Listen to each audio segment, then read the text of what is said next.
get ya.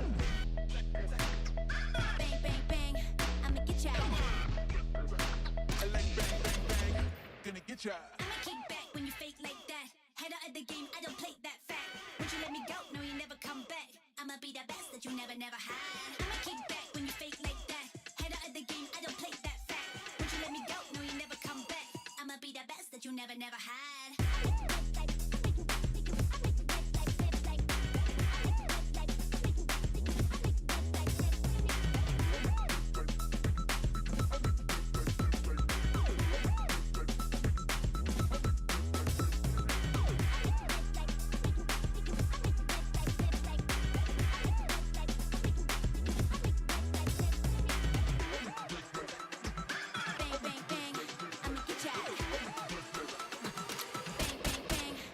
Get ya. I'ma kick back when you fake like that. I'ma be the best that you never had. I'ma kick back when you fake like that. I'ma be the best that you never had.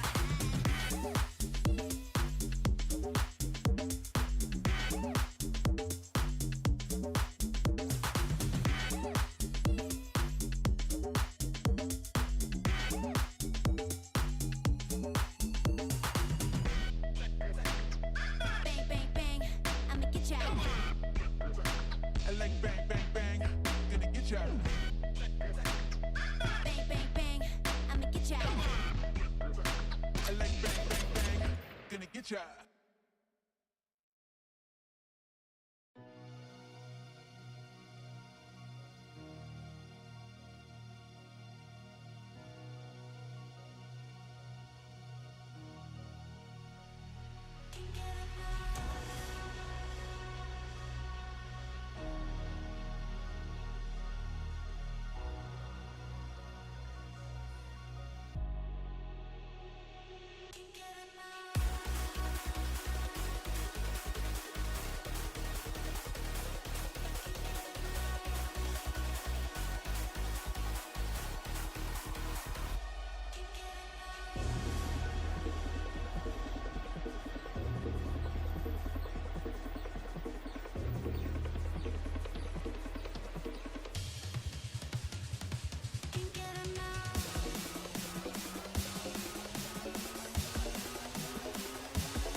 Always first at the finish line.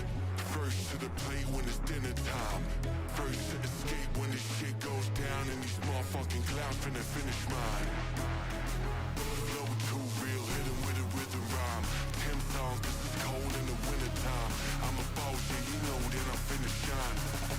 Always first at the finish line. At the finish line.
We're not starting the game. We're in game number 2. Hasea, the amazing, the wonder. It's been a while, brother. First and foremost, very quickly, how have you been? I've been really good. I've been doing really good. Got recently moved into a new place, so we're the sun from the last time we Yeah. Congratulations, brother. Congratulations. Congratulations. Welcome to our house. With fatherhood. I've got 2. 2 is a little bit more to tango with, I'm going to tell you that. But, yeah, congratulations. It's the best thing and the worst thing in the world. They keep you up at night, but they do some crazy stuff.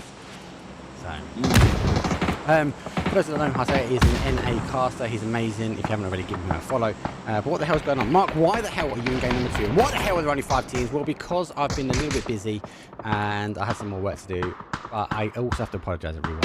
I can't cover all 6 games today. I'm really keen to get as much content out there for everyone to see, because we've got PEC and PAS kicking off in a couple of days. Actually, a couple of days, Friday. Oh my God, it's around the corner. But these teams will be duking out. There's only one team in our lobby this evening that is not. Honestly, it was Fairy Tale. They did fall short, unfortunately. I thought they were going to get through, but they didn't. They actually fell short by 1. But they are in the lobby. So there are 17 teams. This is game number 2. 5 teams now remain. We are on Miramar. Geeko pretty strong. Obviously, they've got the wider mix here. Grief, obviously, with 1 player ready to sort of move in. Looks like Will Die got a pretty strong hold on the air as well. I think I'm going to wait for this zone. For me, I feel like it's going to split in between the 2. And it must be all eyes on Exhalation at the top here. Yeah, it's gonna be a bit of a rough one coming in from the south for was CRF. He's a solo, just kind of stuck. He has a nice dip though, so none of these teams can really overextend to try to come and peek in to kill him and take him out. But zone is gonna shift a bit to the west and to the south, giving Win or Die much more. I want to say better footing into this next zone. They don't have to really fight too hard to try to get into here, but. Mortar in hand for Hello. That could spell disaster for some of these other teams, especially since there's no real hard cover except for EXN that's sitting in the compound. Yeah, Exhalation I think wouldn't be the target of this. For me, this is like the blue zone wrap. I'm actually making a big guess if it is coming this way. I think it should do. It is quite short, but he's doing the right thing. He is working on the metrics. The people are wrapping the blue. They are wrapping the blue. Sancho, though, gets the best of the Famas. Donate goes down. Arrow's down to a 1-shot as well. Meta Bay is there. It could be all disasters. Here comes the rain of doom. Looks like Grief have gone down as well. So we aren't down to the top 5. They are all short. Hello, my bad. It's not hello, my mortar. He hasn't got that trigonometry down to a T just yet. No, a couple of mortars coming in, just falling a little short for Bush, allowing them to get a continued little wide wrap. It looks like Win or Die was able to get the res. Nice nade damage onto Ibro coming in. They don't really have much cover, just a couple of smokes for some soft cover, trying to see if they can't make something happen. As it looks like Sancho's going to try to go for a nice west wrap here to try to hold out GK that's coming in to try to push in on top of them. Geeko's decent, mate. They're a decent team. He's got the helmet though. But he has to turn back. Hello, my bad. Does get Meta Baby. Gets it with the Dragon off. Full retreat now, though. Sancho being sent back to the compound. The guys from GK. GK will make the push in. Looks like Nade, and it's going to be blue zone stack up. Not quite sure where he's going to go. Nade goes around the corner. Make sure he's not going to be the repeat. But with the zone pushing out Exhalation, they've got to figure out what they do. I'm really worried. Like for me, Sally getting up here. Naturally, if there's one team pushing right, you could do this, but everyone will be looking back towards them. Absolutely. Can't really overextend to that left-hand side of the saloon, so he's going to have to try to opt to hold the inside of the compound as DK is going to try to push inside of them. Very rough push for them. It's a nice little... I like that they're staying tight and close on top of each other, trying to work something, but you also got EXN that's holding their loose condition angles. You know, you got Sipo, beautiful Molly, and a nice knock on from Sancho onto QWZY. Ollie is going to go ahead and secure that. They're not going to be able to take that. Good trades coming in. Spyro onto the boom as a continued fighting coming out. Simpo, a flashbang comes to the wide swing, and he is going to be the one to wipe out and knock out DK from the final four, leaving the top three. Yeah, well, top three, mate. That's top two, mate. Big push coming in. Hell of my bad. Gosh. Did get rid of Bushido in that kill feed pretty quickly from the hell of my bad knock. They sort of pushed in. They were in rags anyway. Exhalation are also in rags, but they have the hard cover, but they don't have the zone anymore. Win or Die taking the opportunities. GK moved in. They've now repositioned themselves to take the victory. It's a 4 versus 4. We're in game number 2, and we jumped in the last 5. I feel like it's speed casting. Like we jumped in the action. There was no build up. I have no idea what the flight path was, people. It's just straight into it. As I mentioned before, we won't be able to cover all of the games, but we're going to try and cover as many as we can. I've definitely got a good 3, potentially 4 games in me. Let's have a look how this one finished out though. 4 versus 4 at the end. Compound versus Win or Die, and I feel like Win or Die is looking for the win. Win or Die is hungry for this win. They do have the better positioning inside of the zone, which is very good for them. But I don't know do they know that G-Drox is sitting on this half wall? I like the use of the soft cover from the smoke grenades, really making it harder for him to try to make anything happen. But even with the zone difference in the coverage, I think it's going to really come down to who gets that first initial knock and to start this fight off. And it's just going to be rough from there for EXN as they try to push out from this compound. I think they've got an idea. I do think they've got an idea. The boom might be going for an anchor. Sancho refusing to come off the high ground. He does pop the shield up at the top. Now, he's going to be able to get a lot of information here. I do question, like, he might become a bit of a target, especially like Leosh is laying low. Did he spot him there? Did he was in the corner all right. I don't think he actually picked up, so maybe not. Scrap that one. Sancho taking the shots now, pushing back though. My bad, leading back. A couple of sleepers. Jedrox being one of them, but we've also got the sleeper here from Leosh. This could be the difference. It's down to Exhalation really to get the count right when it comes down to the kill feed tracking. Have they followed all the way through? Do they know it's a 4 versus 4? They should do. I'm not expecting that solo. The boom rope will pick up one of the sleepers. Now it makes it 4 versus 3. Nice little pick onto them for the boom, picking off the rocks, leaving Winter Die down to a 3. Leosh, a sleeper agent. He does find Simpo, and he is going to make this an even 3v3. I don't think they're going to be able to get the res on them, but Util coming out from Sancho onto Leosh. Nade looks a little to the right. Is it going to bounce? It's going to bounce off, leaving him alive, but the boom is not going to miss that grenade. He's going to get hella my bad. Knock an instant flush, leaving Winter Die with just 2 up. Huge nade goes over. It's down to a 4 versus 2 now. 2 flushes confirmed. Senpai did come down, so they're going to be a res ball. So I'm going to call it a 2 versus 3 or 3 versus 2, depending on which is your fan base presenting. Nades up. Exhalation with the pressure of the blue behind them now. They have to try and dig apart this Win or Die team. There's that confirmed denial of information. Leosh goes back, but Leosh, great cross angle. This should be allowed now to present. He hasn't got the helmet to take the bigger fight, but he's got the heavy util. Launched into the smoke. Will he be able to pick up another one? It goes for the nade, gets confirmed, and it goes down to a 2 versus 1. Win or Die, digging deep though when it matters, and it looks like they're going to clutch it up though. 4 versus 4, down to a 4 versus 2, and it's a clean win from the Win or Die boys. As hopefully, if I press this button, and then this button, ta-da! We are here. Very weird way of doing the show. I know we normally have starting screen, casters, bit of waffle, game. This time it's straight into us. So it's game number 2. Apologies, guys. It's my fault. Someone has been chasing me to get in the lobby. And those that haven't, I say it is an amazing caster. He does cover a lot of the NA stuff. He's doing double today. Double! He's covering some EU and he's covering some NA. I think Gibson casts his channel. Is that right? Or is it on yours? It should be on Gibbs. Cool. So it'll be on Gibby's 100%. channel, but you need to give this guy a follow straight up anyway. So we're going to get ready for game number 3. I'll go for a quick break. When we come back, we can have a little waffle. We can have a catch up about PAC, PAS, and all that jazz. But for now, let's throw to a break. I'll see you guys in a few. I like bang, bang, bang. Gonna get ya. Bang, bang, bang, I'ma get ya. I like bang, bang, bang. Gonna get ya.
Always first at the finish line. First to the plate when it's dinner.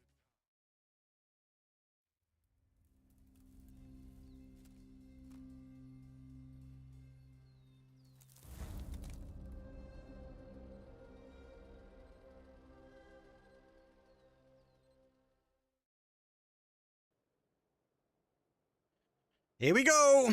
It's game numeral 3. As I do go and check who actually won game number 1. Whittle Die closed up. Bet Boom, or BBT officially. They actually bagged out game numeral 1. Right, Double Flight Path. Don't know how I feel about these. Not a big fan. I'll be honest. I don't know what your thoughts are. Double Flight Path. I think it adds a level of complexity that's good for a viewer, not great for a player, maybe.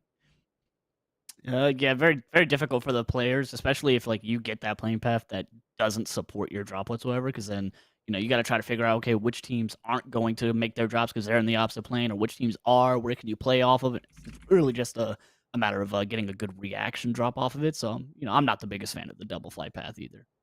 Nope, but before I sink myself in, we know it will be a fight for the car. I can say that most of the time. Sometimes it's Tristan Mines, sometimes it's Navi. The new boy is higher. It's actually Perfectix going for this one. I think he's got the better shoot, and these guys will fight for this area and this car most of the time. Perfectix will get it. He's got the car, and unfortunately they have to move further afield now. It's a good call. Obviously the new boy from Navi, he's obviously turned back into Linux Factory first, a little bit further. Hakatori is there as well. They picked up most of the cars, but Torling's initial shots, but nothing too early on. Double flight path, central zone, pretty boring. We've got some time. Let's talk.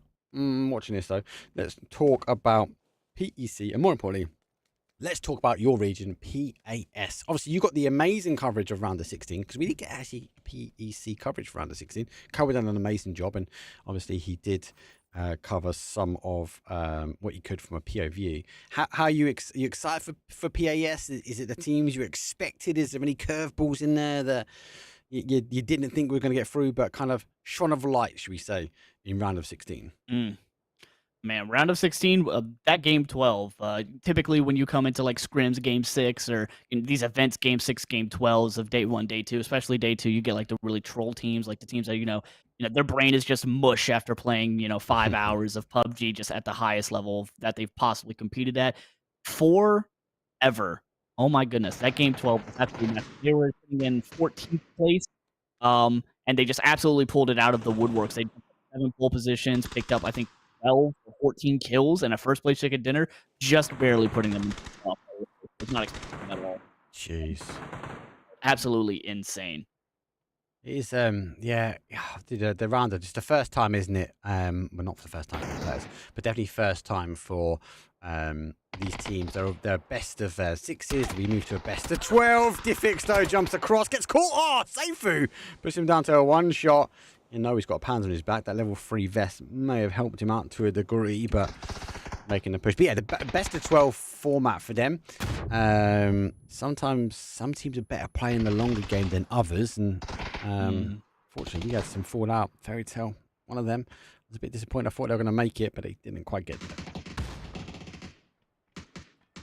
I'm actually very surprised to hear that Fairy Tail didn't make it in the middle. I guess looked like PWD managed to get the knock on the Karam as they're going to go fighting. Spyro coming for the wide flap onto Vazo Grocery. Flashbangs come in hand. They're going for the double swing, but it's going to be QWZY with the MP5K jumping. A little bit of COD movement in hand. He's going to get down the knock onto Vazo. Then, forgive me if I absolutely butchered these. Seifu with the Panzerfaust in hand. PWD is going to get knocked. He's going to try to go for the secure, but he manages to crawl around. He's going to wide wrap. Defix, though, with the anchor. Seifu gets caught out, and that is going to be Grove Street eliminated by GK.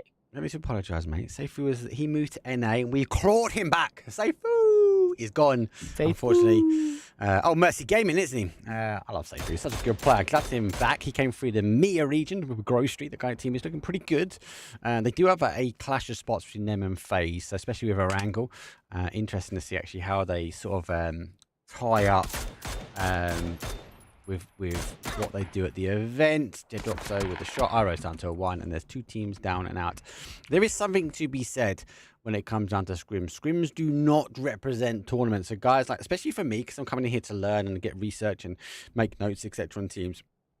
Like, sometimes you have to take what they're doing with a bit of a pinch of salt, because as they move and it's more of a speed run, right? They're not going to be able to get away with some of this stuff when it comes down to events. So watching them, that hot drop there, okay, that may happen in an event, but now this is more about actually trying to take the fight with people, try and figure out, there's a little bit of bullying. I want to use that word lightly. There's a little bit of bullying because it's like, hey, this is my spot. So they're still a duke out because it's the first event, mate. Like, people have got to figure out what their drop spots are, and some of them don't quite have it secured. And more importantly, if we have some clashes, especially because you have SA and NA, we have obviously the EMEA region and EU. We have clashes where these drops are going to be contested. this is the last week the last day, technically tomorrow, for them to go, actually, now this is our spot, guys. We are not going to allow you to take the fight. 100%. And these being the last couple of scrim sets before the actual event coming up, you got these teams are like, hey, these are our drop spots, and people are also calling the same drop spots. So these hot drops in the scrims is going to better give one team the more confidence or less confidence to decide whether or not they are actually going to contest or their event life on the hot drop, or if they're just going to change and give it up.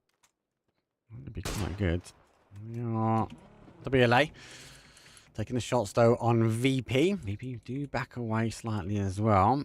CRF going to play on this sort of east side. Fairy Tale coming on the north. Ascend, Store, Luton. We love an Ascend. They like the outside. Killikai is having a look on the inside. A couple of teams already gone. Now, this is kind of like notes for me, right? Eternal Fire, 2-2 split. They do like a 2-2 split. FaZe now moving in as well. Would expect a 2-2 split from them. Na'Vi, Win or Die, same sort of positioning. I see this sort of play for them. So no one really pushing to test track.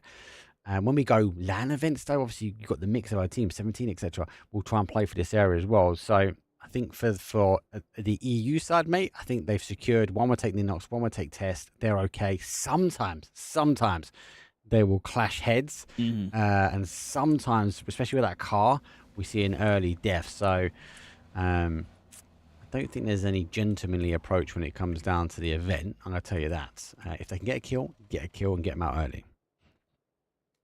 100%. It's all about getting in, getting out, and trying to get that reset for your team, because time is a precious resource in this game. You got the RNG of the loot paths, you got RNG of the zone hard shifting in your favor or hard shifting for your favor. And you got to make as much time as you can. Like 10, 15 seconds can be the difference between rotating ahead of a team or behind a team, and then they end up holding you out. Absolutely. It's a big one. Comes a rotation in, though, from Fairy Tale. They're moving their way in that northeast corner. They have teams around them. One will die going for a huge split. It's a massive information game from them. It looks like a information game from Medusa. I was about to say, I bet he's using a glider. So he is. A couple of players use this. They use it effective as well. I don't know about you, but in the NA side, I've seen a couple of NA teams that's using it. I seem to find these trend of players. There's certain players now that kind of feel comfortable being the kind of the UAV, the airborne assassin of the certain teams. I'm definitely seeing more on our side of the pond, mate. What about you? What about you guys, though? Are you getting more players now starting to get some boots in the air? Oh, 100%. Ever since the introduction of Rondo to the competitive map pool, it's just been like this map especially. There's always the one or two teams like consistently in scrims and in the event as well who just pick up a glider and start flying around, get the full information, and even when they have that information, they will keep using that thing to take shots and to try to get that initiating knock, and then next thing you'll know, you'll see the 3-man crash onto wherever they get that initiating knock, and it's just absolute mayhem. Yeah, you can see that from Doozy. Hitting where he wants the team to go, which is going to work out. So information gain is massive now. After quite an aggressive start, it looks like we are slowing down slightly. Sancho does pull up. I think King is there. Let's go to King. Has he heard him? I don't think he has. He's eked in. He's now backing away. If Sancho sees, though. Okay. Initial shots, though. Doesn't actually know how danger close, though, he's got. That Pico bus is insane. It has no sound cues whatsoever. And actually, fundamentally, the fact that he's got in the bus and started moving further out, I might have picked Exhalation a little bit of life a little bit longer. He definitely gave him a bit more life than he was expecting. And that thing is just a silent tank. That's pretty much a BDRM, but it's just a natural spawn, and it's everywhere, and it's an absolutely scary thing. If you don't hear it coming before it hits the Z key, if they get on top of you, it's over from there. Yeah. And again, it's that tank. It's the physical size of it, right? You can have two players behind it comfortably. It's really hard to shoot underneath. So especially late game, with the trunk space as well for some of these cars, I definitely feel like this is the choice of rotation. It's King trying to do the seat swap, but doesn't quite get the ridgeline he expected. And the rest of though, Alt will fall back into the compound as Exhalation, despite getting the kill, they are going to move further afield. Zone shifts its way back down. EK on that rotation pass. They do pop a couple of shots on the other side. Now, this for me, I don't know about you, but this map is missing a few bits and pieces, and that comes down to compounds. Open terrain feels like the end zones of choice here from the PUBG algorithm, so it's really down to how well the terrain has been learned from these teams, where to park the cars, where not to. And Hakatori, he knows where to lay the York. He not just picks up one, bright side's down, but the others will fall as well. Fairy Tale now down to a 2, and they went too close. They flew too close to the sun, and Na'Vi produced a sting.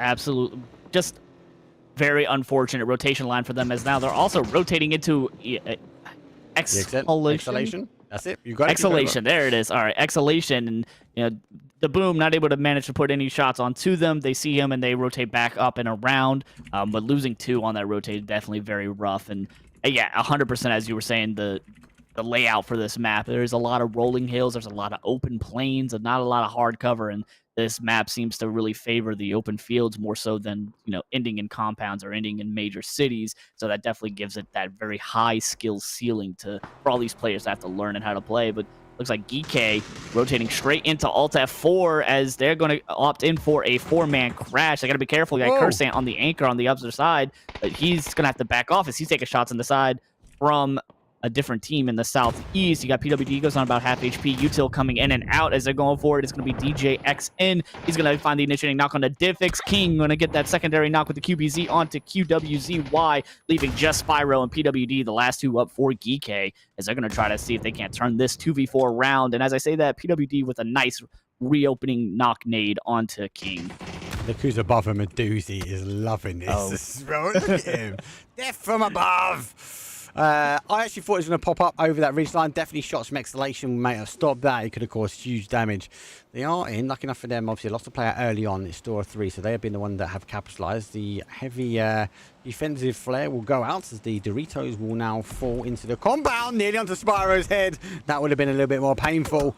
He's going to move his way around, but a doozy again, death from above, is stopping the rotation from the sky, being the pest in the air, as he will stop Spyro moving all the way around for the confirmation, delaying this push, and VP now joining the party.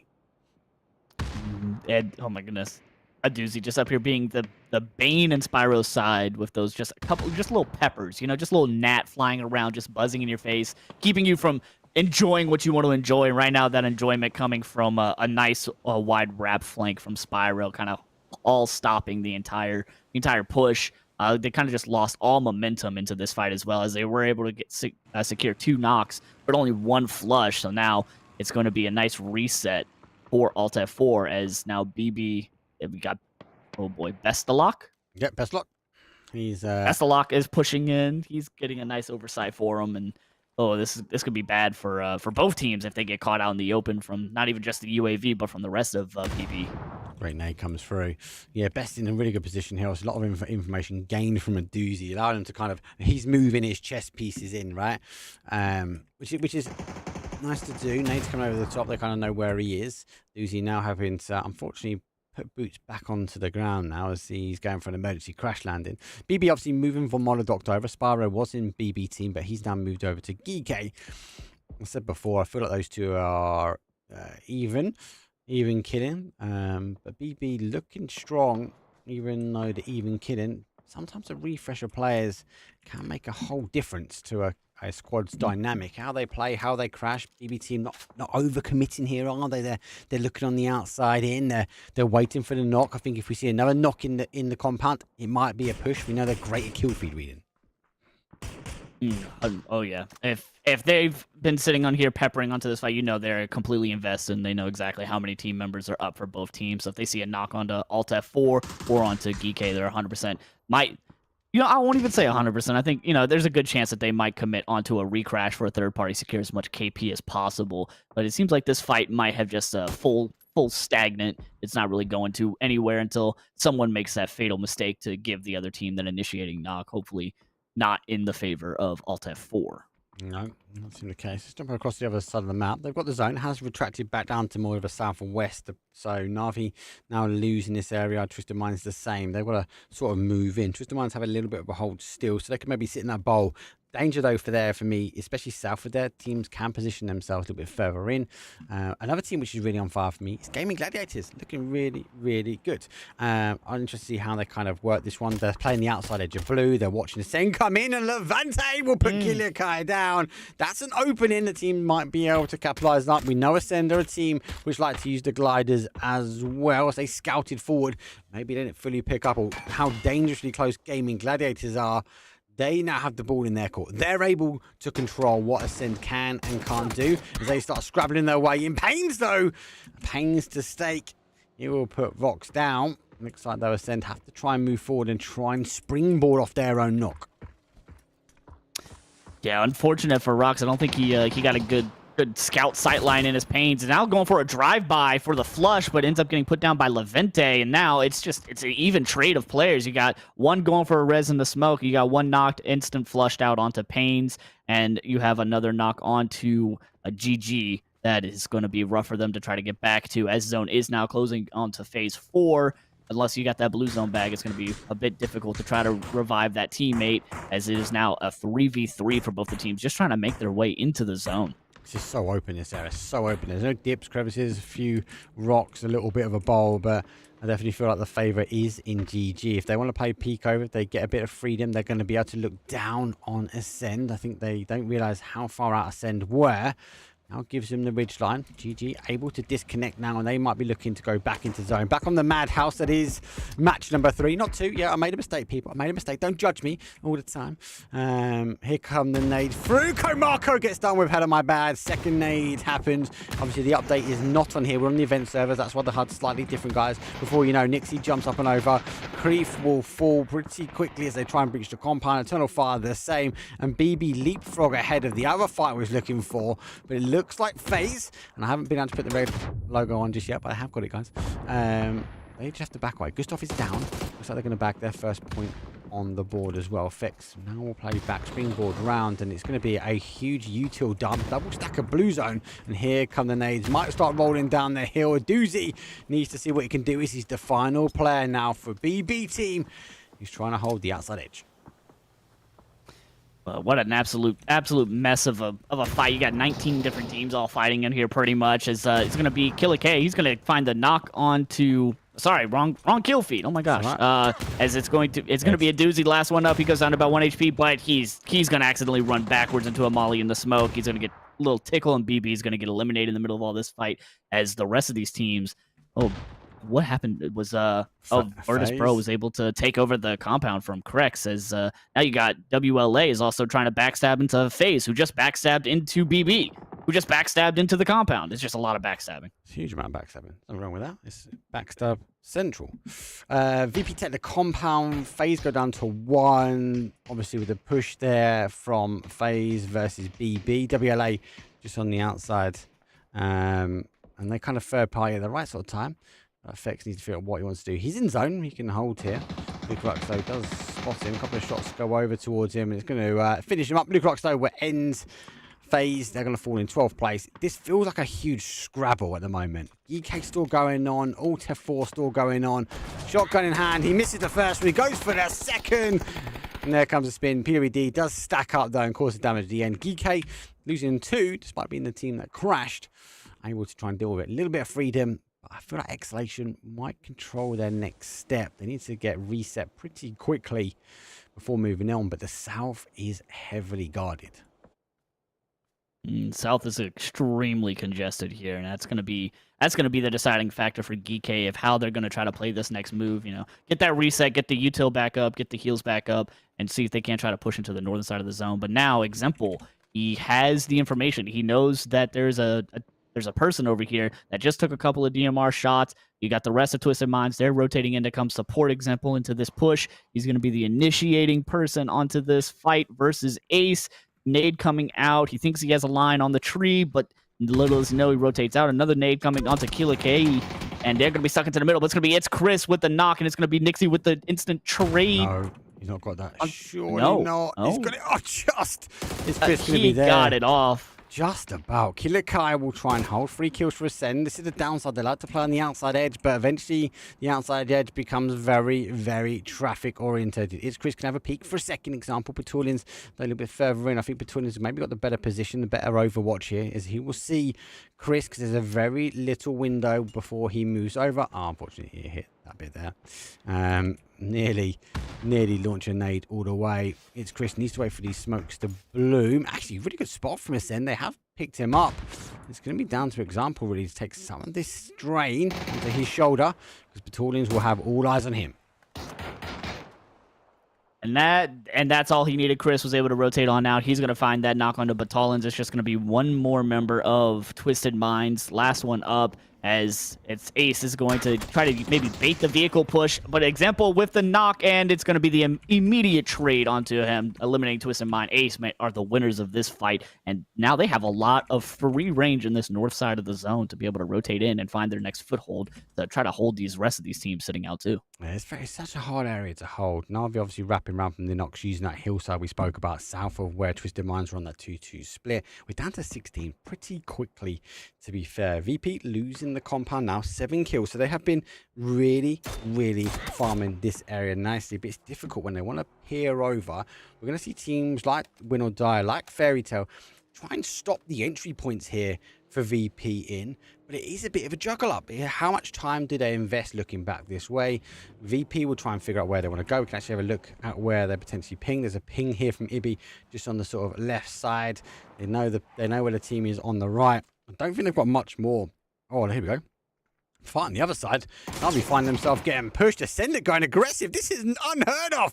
They like the outside. Flash will come over the top. Nades will come in. Rexco doesn't quite catch up the car. It's going to explode. It's going to roll its way down. Hakatori needs to be careful. So he needs to be careful as well. But no, the nade will finish off. Hakatori's the final player now for Na'Vi's explosive push here from Team Ascend. Bags them another kill on the board.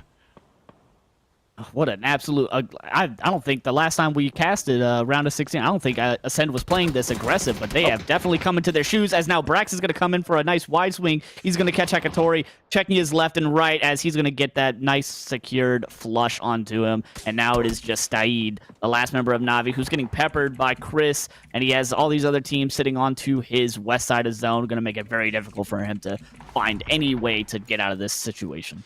It is. Unfortunately, guys, I do have work later, so I'm going to cover as many as I can and try and stay in lobby as best we can. Your time is now. I reckon we're getting about maybe 2 games. I think we'll get 1 Orangle. We'll definitely get the Tego win as well. So we have 1 Miramar, 1 Rondo, 1 Tego. What have I missed? I said Orangle, said Miramar, said Tego, said Rondo. There you go. There's your 4. There's your 4. Open the door. Win or Die. Looking to try and close out. Top 3. It's a 4 versus 3 versus 3. Ascend. You said it right. They're playing aggressive today. That's what I feel misses from Ascend sometimes. Like, they sit tight. They sit on the outside. They want to control the game. But sometimes they're not going to always get the control they want. This game feels like they're bringing the fire that Ascend have. Let's see if they can bag themselves at least a win, despite being down a body. With how they've been playing, and oh, look at that zone coverage they have. They have all of the hills, and all of these teams, unfortunately, going to have to rotate almost straight into them where there is very little coverage for them to try to play. Oh, Kila Kai going to almost get taken down, and that's going to be the one bullet that Nixie needs to hit, as he took a bit of vehicle damage from his teammate. Chris trying to come in to protect him, but he's going to opt to try to leave to try to get better positioning inside of this zone, as they are just a 2-man. So that position is going to come in very handy, but they need to be very careful because they do have Win or Die very close to their hill onto the east, and that's the one team you really don't want sitting on top of you, as they did just close out a victory. Rip 1. What's going on? Ascend must have heard us bigging them up, G'ing them up. They were on the north. They were left alone. VP came striking though, and Ascend fall as quickly as we bigged them up. They sent it down to the south. They didn't have as much information as possible. Yes, VP pressured him, but they could have got the res on Kulik, I felt. They could have parked the car. Yes, they're just on the outside of the edge of zone, but they had time. They had time. Maybe enough time for VP and Win or Die to clash. Now it's down to a 4 versus 3. 1 is DBA. No, Nixie on the rotation round, though. VP got all eyes on. Nixie going to go for the drive-by. Sees Presenti. He's going to make the launch forward, though. Goes for 1. Looking for the second, though, as he works his way down. It's falling apart, and VP VP looking to close it. They do. They back themselves a winner chicken dinner. It's a 17-point, a 27-point game. That is huge. And actually, from an area, I felt the guys not struggling. Struggling is the wrong word, right? But there was so much action in that southwest corner. Lots of breaches. They were part of the third-party action. They were on looking to other fights as well. They picked the compound. They defended the high ground. No one was able really to push them. VP, if they get the control, I think they can bag the wins, and that is proof in the pudding. 100%. I think Ace, a bit of a misplay from them. I think if they slowed down, they got that res, and they just, take the time to get the scout that they needed to see where they could possibly play rather than the full send that we saw. I think they could have been a very good contender for at least a second place, maybe, like you said, wait for the chaos to ensue from VP and win or die to fight it out, and maybe use that as the timing they needed for the third party. But unfortunately, that's just not how they play. A bit of a crumble into the chaos as it was. And that just kind of gave them all of their momentum was lost from there. So very good win, though, from VP. Yeah, they just overextended. They didn't have the information and stuff. Why overextend? Things are scrabbling for the zone. That was game 3, not game 2, as the first couple of areas of the zones. I had game 2 up just to tease you guys. Obviously, let you guys know I missed game 1. I had some work to do. Work will make sense later on in the week. Obviously, we're in game 2. We're now game 3. We're going to go to game 4 shortly. I can't cover all the games, unfortunately, guys. I actually have something else I need to go do as well, which has been pre-booked. But I just want to at least get a snapshot of Rondo. We've got a snapshot of Tego. We definitely have a snapshot of Erangel, which will be coming up, and we've had Miramar as well. So I'm going to try and get one of all the games in. So apologies, we are going to miss a game either side. Let's take a quick break. When we come back, though, it is going to be round number 4. It's time to Tego. So we'll see you guys in a few.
Always first at the finish line. First to the plate when it's dinner time. First to escape when this shit goes down and these motherfucking clouds finna finish mine. Flow too real, hit 'em with a rhythm rhyme. 10 songs, this is cold in the winter time. I'm a boss, yeah, you know, then I'm finna shine. Always first at the finish line. At the finish line.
Always first at the finish line. At the finish line.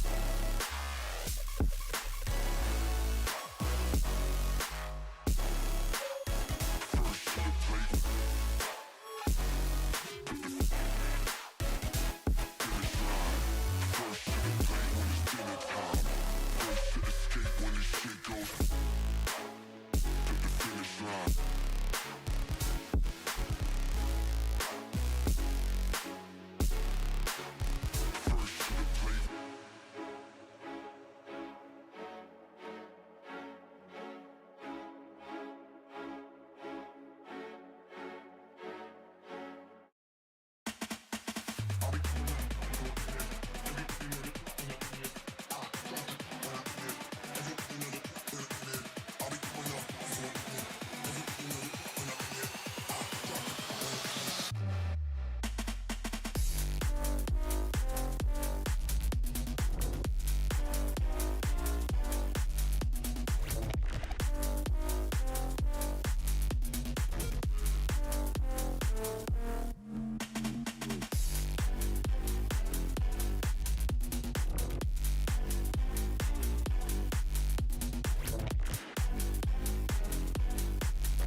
Welcome in, everybody. We are here on this beautiful Tago. We got a nice flight path coming in on from the east to the northwest. Very, very good. A lot of teams going to be able to hit their drops here. Massive win from VP on that last game.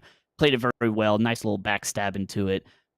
This map, I will say, though, for the PAS round of 16, just had so many like high swings and lows of lows, especially with the vehicles. The vehicles for people were just absolutely phenomenal in the sense that people were extremely buggy in their vehicles. They were crashing and vehicles were flying 400 feet into the air doing like early access level vehicle shenanigans were going on in PAS. And it was very, very entertaining, to say the least. Your region never changes. Never changes. Highly aggressive. To be fair, Tago actually for the EMEA region is quite aggressive as well. I still think we're figuring out some of the rotation paths, etc., especially we have an island in that northwest corner, how you get across, when you get across. I think the timing needs to be settled. We normally have hot drops. We've got one at the moment, Grove Street and Exhalation. They obviously got to duke things out as well because we need to figure out what's going on, especially when it comes down to this. I do really, really like these wildcard maps, as we call them. The ones, the 1 a weeks, the one on the qualification, the 2 in a best of 12, for example. Because if you get it wrong once, you're struggling, and Sancho's running his ways. He doesn't want to get it wrong this time. He somehow got away with that, though, as he leaps across to Faith to try and find himself at least a gun and a helmet. And that could have been a very different ending for him.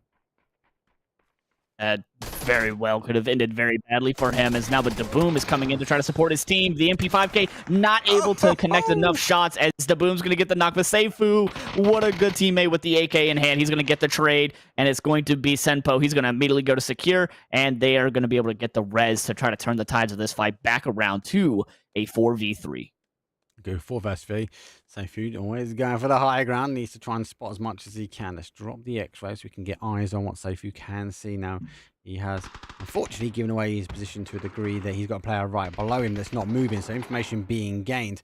Someone needs to take the shots, though. Devante actually taking CRF a little bit further afield as he will try and work down the sound from the outside. Pre-fires, gets the secondary, though, as he goes for the peak. Looks like Seifu making the call now, the players making the push forward. Now, this is where you need to activate. Sancho, you cannot stay still. You can't see your team flood out. Nade will go up. The air burst pretty much to perfection, but Seifu called it as he backs away.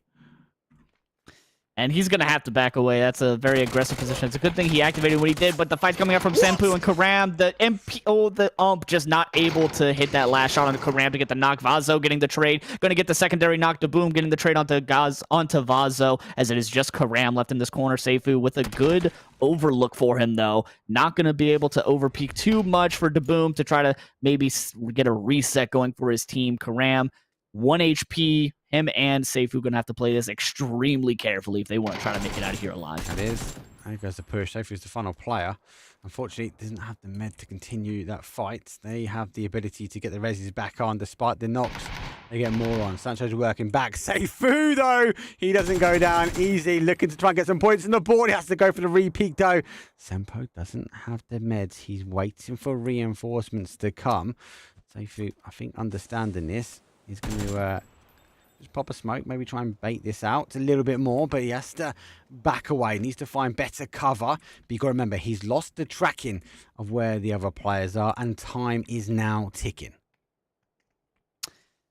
Time in ticking indeed, as it looks like, is that Sancho? Sancho managed to get up on the roofs, and now it's even fighting up on the high ground for both of these players, and Seifu doesn't know that he's getting flanked from the high ground. He thinks he's still safe. He has the height advantage against Exhalation, as he's going to go for the res onto his teammate. Spray coming in from Sancho, and he is going to find Seifu, eliminating Grove Street from this game. 16th place gone. Hot Drop Palace in favor of Exhalation. Yeah, good game. Good game. Good start. We've not really got an opportunity to see. Now, BetBoom obviously will normally go to where Nabat is, but he's not there just at the moment. So we'll have to wait and see. For the rest of these teams, have to try and moosey their way down. We did see Gaming Gladiators take out Grief. They've gone down as well. And now the Great Migration will happen. It's definitely worth saying these zones in the west-hand side, that sort of water north of like the prison. We know it likes to sort of retract back that way, back to this sort of high ground. So teams will try and maybe lurk around a little bit more on the south side. As Fairy Tail will try to lose the lurk of phase as they will scrabble forward. I do think a doozy is going to play peekaboo here, which Carvey goes for. No one's going to know. He takes the pick for a 2. He has to swap himself over, though. That makes for a full crash. One more hit. Surely he can bag himself a knock. He has to get out, and somehow he doesn't get the knock. Doozy has to lay low. Gustav has pulled up as well. And now come the reinforcements, though, as it is full destruction derby. Where do I look? Jim's on one side. He gets one. Vex making a push forward in the middle. Doozy down to a one-shot. Molotov needs to try and dig deep as well, and he does. He's getting one. Look for the repeat. Gets the second down now as well, as Bet Boom somehow are scrabbling out of this one. What an insane spray transfer for Molotov, managing to find 3 there, and then a Doozy going to find the last member, taking down Corexi. What an absolute way to end that match. A clutch up is what was needed, and Molotov just brought it to FaZe as he was just able to the spray transfer on that. Oh, that was actually, my jaw dropped there. Insane. That was absolutely insane. That was absolutely insane. But it looks like Fairy Tail not quite ready to step away from this fight. They were driving by in all of this chaos. They did lose 1 in the drive-by from FaZe as they were trying to rotate on through, and they managed to get 1. Did they secure that flush? I don't think they were able to. No, they were not able to secure the flush. Small Duck was able to get res. They are back to fighting in Palace. Twisted Minds move on over. They are now taking advantage. Exhalation, who won't be fully medded, looking to get looted up a little bit more, but unable to do so. Only losing 1. They're now down to a 2 after what I'm going towards Twisted Minds. They will be a team that kill feed read really, really well. So I definitely feel like this is a planned attack, especially with the zone playing up on this side. So Exhalation doing the right thing. They're maybe just backing away, putting themselves in a corner, scurrying themselves away a little bit before Twisted Minds look to close the gap on them. Yeah, Twisted Mind playing this extremely well. I think they definitely saw the fights, and they know that that they study the map loadouts and where every team is landing and where the hot drop's going to be, so where they can squeeze as many points as they can possibly get as fast as possible. Batulin's going in for a nice wide wrap flank to try to cut off Exhalation from being able to rotate any further out than they already have. Maybe secure these last 2 points. I think Exhalation making the right call here. Unfortunate they don't have the vehicles set up to leave faster than what they are right now. But unfortunately for them, Botulins does not have the info that they have not fully retreated out and made it to that compound. They are actually sitting a lot closer than you think. I always like looking at Twisted Minds drawings because they do like a little draw on a map. Look at that. They've figured out some sort of stickman drawing between terminal. Obviously, the run across as well. I'd love to get into the mines and understand fully what the secret code is of Twisted Minds, because it works. It does work. You can't take anything away from them. WA, on the other hand, they have moved themselves into a position closer towards the bridge. Bushido going to be on the south side here. Zone can play either side. I have seen both. I do feel like it will play back towards the river, so where Eternal Fire are, Iro is, I think that's a good position as well. It's a little bit between Hosan. That's the little curveball for me. It's a little bit area that actually sometimes likes to play back down there. That will put Fairy Tail in a prime spot as well. Does mean it ends in the field north of there, and that is horrid. Horrid is an understatement, that style of ending. You're going to need your cars, but don't forget the cars have now got the trunk space, right? So on the esports server, it has updated to 1 patch as well, so we've got the trunk space there. So it'd be interesting to see, if it does go there, who is going to use their vehicle to the advantage. Using your vehicle to that trunk space when we were playing in the round of 16, playing in all of the qualification rounds, was absolutely massive. You just fit so much more stuff now that all the vehicles have trunks, well, with the exception of, I think it's obviously the buggy, motorcycle, and the what do they call that van? I think they call it the bang bus is what it's called.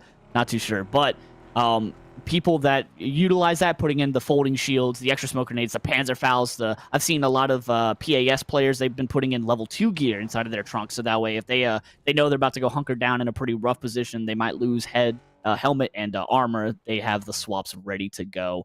In this zone, I have seen it hard shift down. It could hard shift very well down to the swamps. I've seen that swamps is a very favorable position for them. Exhalation going in for the EP rotate, which they need to be careful because they know that they were just fought by, unless they have the information that that Example and his team at times rotated on out away, they are free for this E pickup. But it looks like we have a little snake lurking in the grass, coming in to maybe try to see if he can't stop this king, coming in to try to see if he can't maybe do something about this. He's setting up for something here. Yeah, I think he's having a look at it. I think they've put it at the right time, though, because they'll get the idea whether it goes north or south. It goes north. I don't think they'll jump on this one. If they do, they'll jump back off.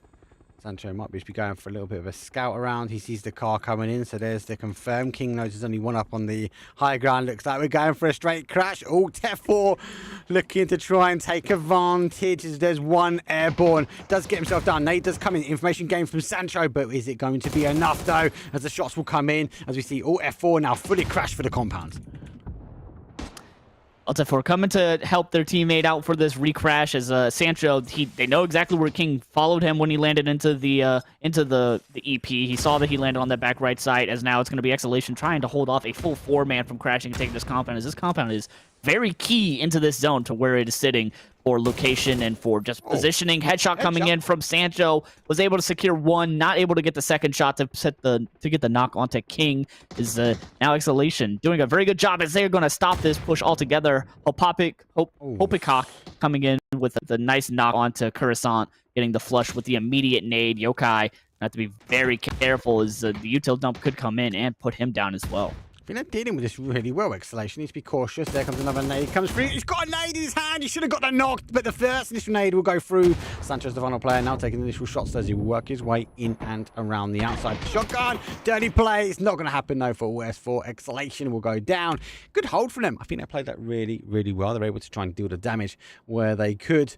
But it was down to F4. They got the read. They obviously saw one go up. They then questioned it as whether a 3 crash. They took their odds, and their time is only a duo. They're able to clear nicely. Very good clear from them indeed, as it looks like GG maybe was going to try to see if they couldn't make something happen in a third party here, but it looks like they may have gotten to the party just a little too late as they finished up that fight. They weren't able to see if they couldn't make something happen inside of that compound. But it's going to be Levante spotting out King. He has the information. He sees the second person rotating the vehicles for protection. Try to keep those tires safe, but he's got to be very careful with how he decides to take these shots, if he decides to take them, because you got Twisted Minds is sitting extremely close. Both of them, if you're Alt F4, you should be shaking in your boots as you have two teams just lurking on your hillside, keeping you from being able to do anything here. This is, I think you made it a great point. It's whoever takes the first shot, right? If the GG team take the shot, then they're going to be fully aware that Twisted Minds will be fully aware that GG are there, right? That might draw their attention back. And same vice versa. If Twisted Minds start shooting, GG know they can't overextend it. They can't push their way in. So both teams kind of waiting this one out. They've gained the information. GG on a bit of a 2-2 split, but kind of a 3-1-ish or 2-1-1 split from Twisted Minds. They are looking to lurk and ensure, more importantly, to get as much information gained, as there are 12 teams, 45 players left alive. Bushido looking to try and back this one out the other side. A couple of shots. They've left it, though. It's a difficult day for Iroh. He needs to use the hill to his advantage. He needs to lay low. Smoke does come out. I like the rotation round. Moss is going to play peekaboo over the top. He needs to cover. It might be a quick evac. Get the med on. Get in quickly. Evacuation underway. There goes another smoke, and Iroh looking to try and find a path in. I think he's got away with it as well. WLA looking to try and close it off as they go to close the door. Don't get there in time. And unfortunately, oh, maybe Moss does get the knock. Mad able to reactivate now. Metabay goes down to a 2-shot. Unable to get that final knock on now. And that will be the winnings of a kill. Make it number 2 for them. As unfortunately for Bushido, they have to attract back down to the south. And as we were talking, we got a bit of a drive-by fight going on between Virtus Pro and Na'Vi as we see it's Saeed trying to rotate on out, try to get away. He's missing a tire inside of his US. He's stuck in the water, just fully surrounded by all of VP. It's going to be a rough one for him to try to get out of this one alive. I don't see him making it out of this. Maybe is he going for the point denial? Maybe try to swim back across to his teammates and maybe see if he can live that way. I think that's going to be his plays, swimming back across. It looks like all of Virtus Pro is just vultures circling around him. Now, I don't know if it's the right play, right? Because I think it's a deny point now. If Na'Vi came over the bridge and hit that sort of side, hit this side hit, then yeah, fair play. It's not going to happen. Nixie does get him. Shot goes in for the headshot. Stade will go down. The new boy for Na'Vi, the new pickup, all confirmed out. It's interesting to see how they would do. And VP not even committing bodies to hunting the prey. It's the smell of blood in the water. Actually move their way back, and as a result, they would pick up GK now. Faro Takes the initial knock though. Diffix will hold his own as Beanie will fall down. They might be able to both get the opportunity to get a res back on. A little bit of a disengage. Actually, scrap that. Geeke's on the push forward. Quizzy looking to conquer. Nade does go for the bounce. Lukrux has backed away. Nixie there as well. Great off angle from him. They got back as quick as they could. A bit of an overextend from Quixie as he went to go run across that road before he had, before he had the full information. He had a Virtus Pro member kind of just sitting here lurking into his side, making it very difficult. He was able to rotate on, but it's going to be PWD that gets a knock onto Beamy, as now Beamy's going to see if he can't try to secure with a nade. Going to fall short, not going to be able to roll just far enough as Beamy gets re-knocked on the second bleed. He is going to get insta-tapped, though, as GK was not able... Well, they did, actually. They got the res off onto... Was it Spyro that got knocked? I cannot quite remember. But yeah, Spyro got knocked, and they weren't able to secure a re-res onto Quixie, as he kind of... A little bit of an overextended set, and he was just flushed out immediately. Nice stack up of blue zone nades. Now should know where he is. There goes smoke on the outside. Nixie looking to try and wait for the bloom of the smoke and the blue zone nade. Looking to try and cross his way back out of it. PWD, I think, is the problem child here. He's moved himself in a position that's going to cause VP a bit of issues. The smoke wall gets a bit of a run-in show between Diffix and Nixie. Looking to try and maybe swing around. The flash will go down. Doesn't let him catch him. Comes on the other side. Diffix 360 spin and puts down Nixie. What a beautiful flashbang. What a great use of the smoke wall as well. The smoke gun and the smoke wall, using that soft cover to block the line of sight of Nixie as he was able to just wrap far left. And it's smart enough of a player to know to not just push straight through a smoke. In PAS, we saw a lot of players just trying to utilize their aims strictly into a 1v1 fight rather than using their utility. So great flashbang allowed him to use that as the entry into the knock and flush, making it a 3v3 for Virtus Pro versus GK. Looks like Eternal Farm trying to deny speed, especially from these teams. VP tucking away my cars. I think they're going to go for a full send maybe now. Go around the Robin on the other side. Navi has pushed in towards Palace, obviously losing that one player as VP did cut him off in the Great Escape. Didn't quite hap out for Navi, but I think VP's had enough of this one. They've moved over. And it looks like actually Beamy gets caught. Eternal Fire, yeah, that one. Navi get the steal. Nice play from Navi. Eternal Fire also now moving over. Worth noting though, the Mad is already over this here. He's already beached up himself as he went Scuba Steve mode. I think they know exactly where they're going to be. There's not really much you can play on this side. So kind of is a stopping ground. Difficult for Virtus Pro to hold out, but I suppose they've already picked up Eternal Fire coming in behind him. It might just be enough to fortify this position, at least give them enough distance between them, and more importantly, Eternal Fire maybe pushing in. Bit of a hard anchor for VP. Gonna have to try to make something happen here. As now GK makes their way across the bridge, and they're gonna immediately get found out by Eternal Fire. Eternal Fire doing very good at protecting their lose condition. They know GK was sitting over here fighting in the compound with Virtus Pro as they rotate out. Diffix down to about 1 HP, and it's going to be Hakatori that's going to get the knock, but it's gonna be Quepta to pick up the flush onto GK. Eternal Fire managing to secure themselves one here, as it is just PWD, the last member up, and their position for both Eternal Fire and GK, not the best. It's going to be very rough rotate as you have Virtus Pro holding them out, as well as Na'Vi looking to try to steal a couple of kill points as well onto the southern side of this zone. Yep, we've lost the water on that south, so it's going to be a bit difficult for these teams to sort of move on in. Over takes the opportunity to get a med. There goes some initial shots. I has a jump over the top. So if you can see anyone knows they've got some shot, I'd be calling him his one shot. Nate goes over. 2 for the price of 1 though.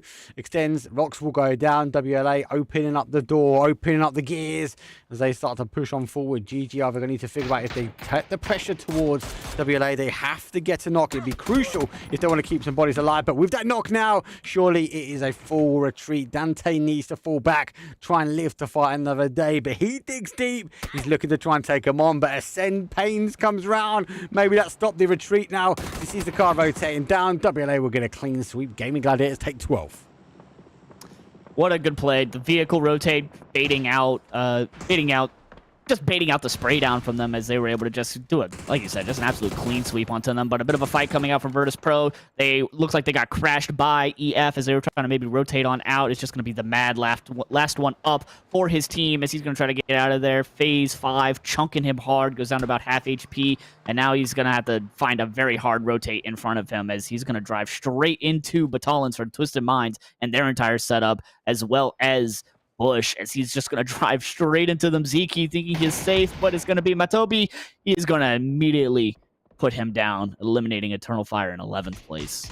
Metabe finishes him up. It's rough. It's rough rotating that way, right? He's got no information. He's going to go down. Kiko eventually falling down. PWD last one to go from them. Na'Vi picking up additional kills from there. Must admit, Na'Vi, despite being down a body, now pushing in towards Palace, is rewarding them with luck and gold so far, as they have bagged a few. Presenti laying low. Doozy Phil first looking to try and move through. Sosa D a little bit higher up though, looking for maybe the cross. Not sure if a Doozy. Let's have a look to see if they've actually marked this. Looks like they are looking to move on round maybe. And be cautious. That all tells me though, they have no idea they have a player lurking really, really close. Zenti doesn't need to move. He's holding the angle, wiggles himself back, looking for the run by. Hasn't ADS though. Does catch up one. On the cross though for the confirm. Now he can activate. And fortunately for him, Film First has gone the adjacent way as he will now wrap up towards the send. Kilikai takes out the tire. Phil First going to go into the bowl. VP though goes down before Hakatori. Phil still running past. Payne trying to get here as quick as he can to get an opportunity to get any kind of loot gear, find a home. Maybe. He seems to have found a home somewhere. No way did he get away that rotation. What an insane rotation that was. How was he... what a discipline for him to not stop at the crate to try to get some gear. Maybe he had the intuition to know that there's no way this was, as we say, that he is eliminated by Example. Example takes him out. But surprising enough, he was able to make that rotate as far as he did and managed to find himself a home, as short of a home as it was. He was able to rotate in between, what was that, 4 different teams before getting taken out? That was absolutely insane. Good play from him. It looks like he's going to try and med himself, taking after the eyes of Beanie as he medded his way through with like 23 meds and crazy. Back towards the action though.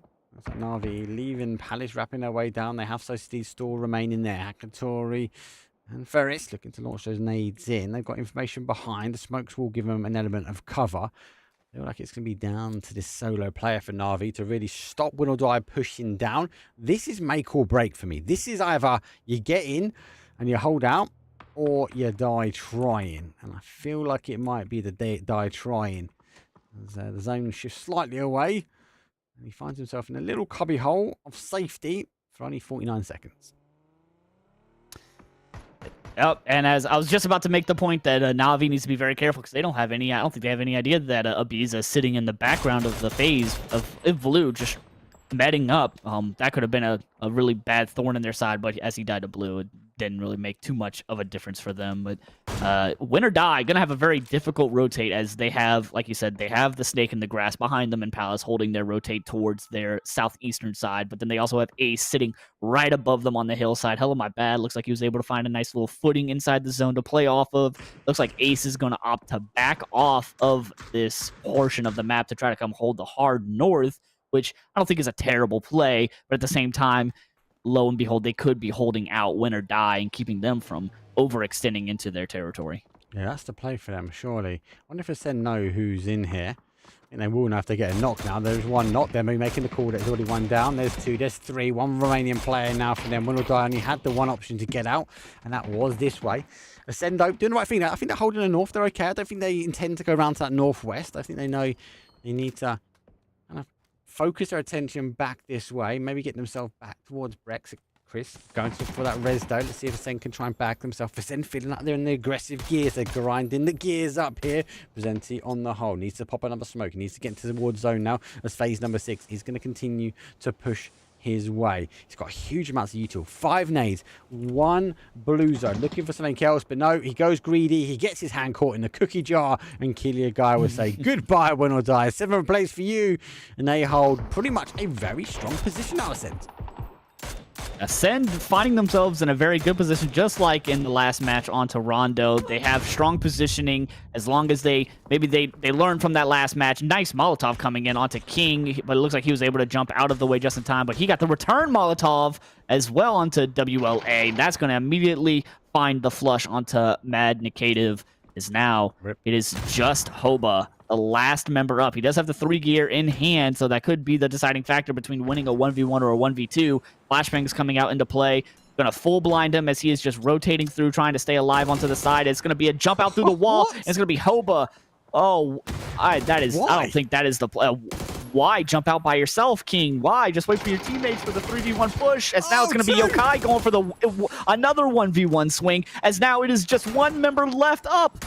Oba taking down each individual member of Alt F4, leaving only one up. And he's nowhere near to be able to go try to get the finishing knock and flush. But it looks like it's going to be Twisted Mind coming to the rescue of the last member of Alt 4, putting some damage into him, forcing them to have to reset. If you're Alt F4, I don't know what the plan was there. Taking those individual 1v1s was not the move. Great nade. A very, very strange play. I think he flashed him like, have a flash, have a flash, have a flash, have a flash. He's definitely flashed to the game. I'm going out and taking this one. He, lucky enough, jumped over towards the other side. Got the drop, M249. Swang in favor. And it came down to an explosive ending for Na'Vi. Didn't have to get the reload. Nice 2 additional points now. 5 teams now remain. Ascend being aggressive. So we'll be careful about bigging Ascend up because we know what happened last time. Bushido becoming the bush as they will now try and hold out. It looks like a 4 versus 4 versus 1 versus 1 plus a bush for Bushido. They're really living up to their team name right now. They are definitely the Bush Shido at the moment.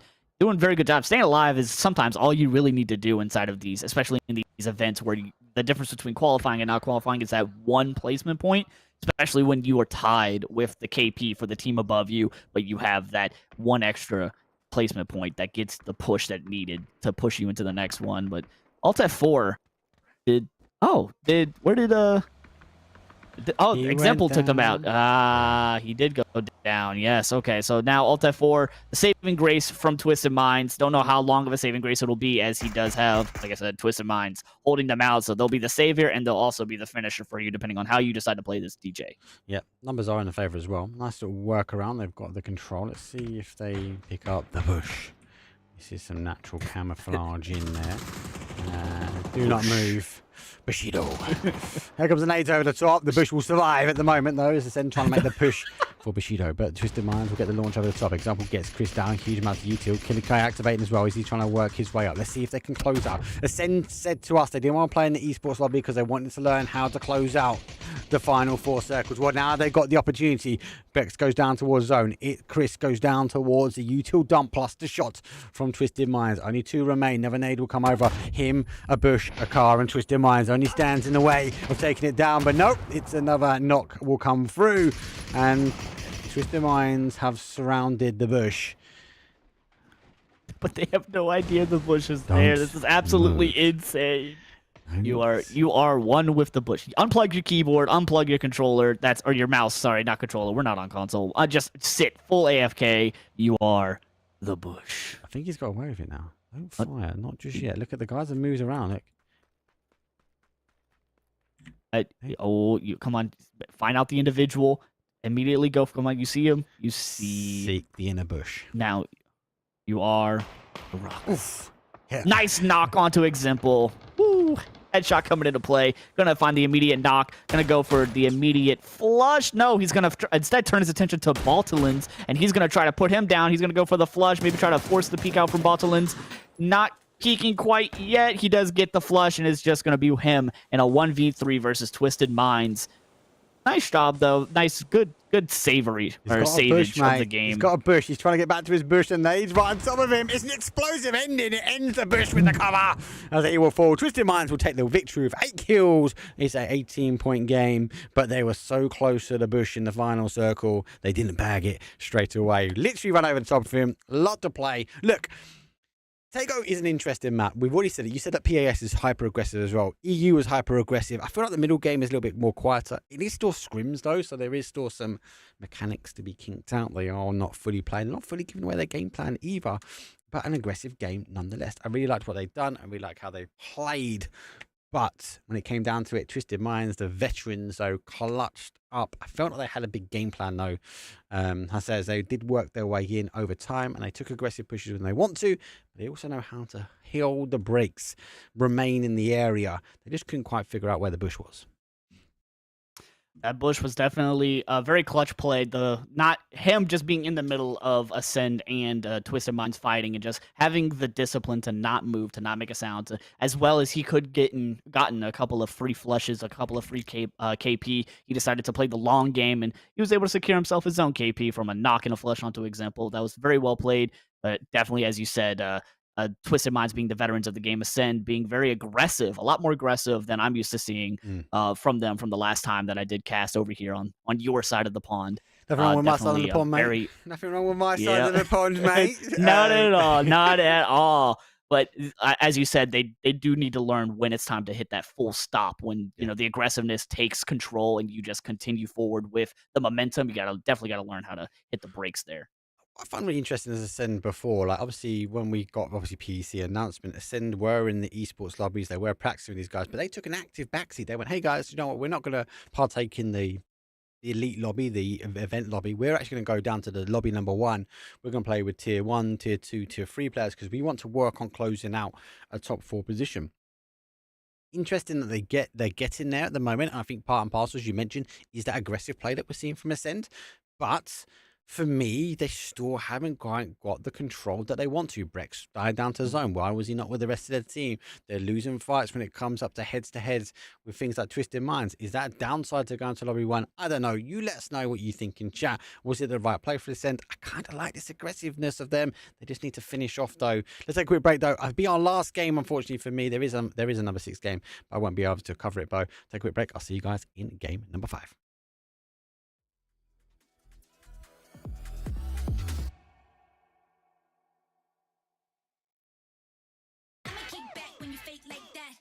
The game, I don't play that fact. Would you let me go? No, you never come back. I'ma be the best that you never had. I'ma kick back when you fake like that. Head out of the game, I don't play that fact.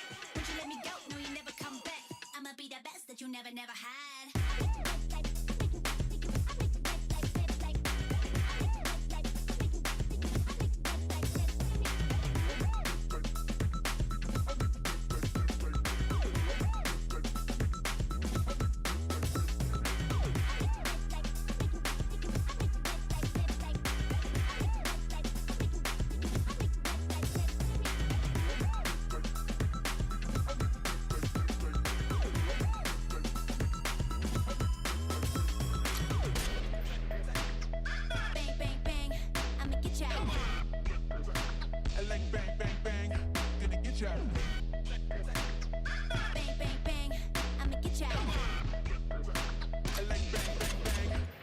I'ma kick back when you fake like that.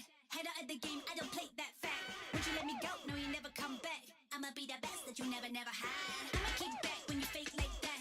Head out of the game, I don't play that fact. Would you let me go? No, you never come back. I'ma be the best that you never had.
Gonna get ya.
Here we go.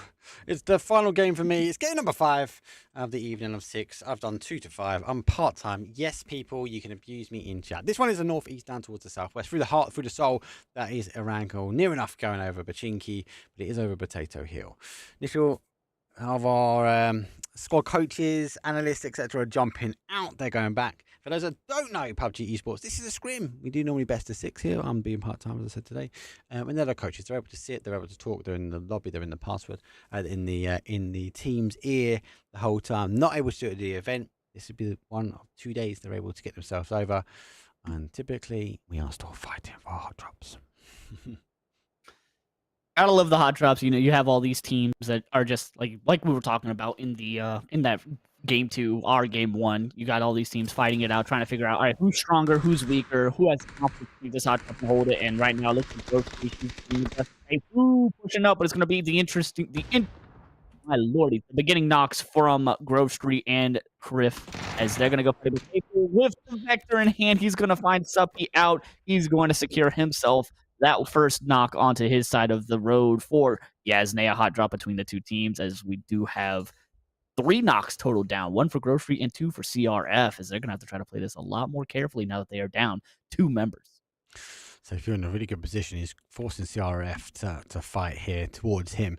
It baffles me. Grove Street, no matter what map, no matter what time of day, they will take a hot drop.